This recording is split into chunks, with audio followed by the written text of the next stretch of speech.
സിനിമാമോഹം മുട്ടിട്ട കാലം മുതൽ ടിയുടെ തൂലികയിൽ പിറന്ന കഥാപാത്രങ്ങൾക്ക് ജീവൻ പകരാൻ ആഗ്രഹിച്ച ഒരു ചെറുപ്പക്കാരനുണ്ടായിരുന്നു.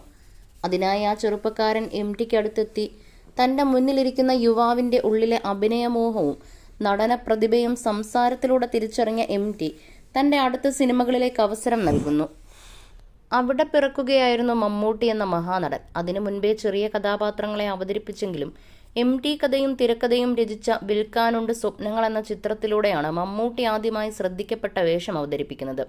പിന്നീട് അങ്ങോട്ട് വടക്കൻ വീരഗാഥയിലെ ചന്തുവും, സുഹൃതത്തിലെ രവിശങ്കറും, കേരളവർമ്മ പഴശ്ശിരാജയിലെ ടൈറ്റിൽ റോളും, അടിയൊഴുക്കുകളിലെ കരുണനും ഉൾപ്പെടെ നിരവധി കഥാപാത്രങ്ങൾ മമ്മൂട്ടി എന്ന അഭിനേതാവിനെ മാത്രം മനസ്സിൽ കണ്ട് ടിയുടെ പേനകളിലൂടെ പിറവികൊണ്ടു.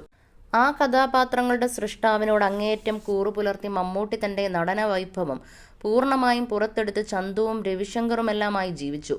തൃഷ്ണ,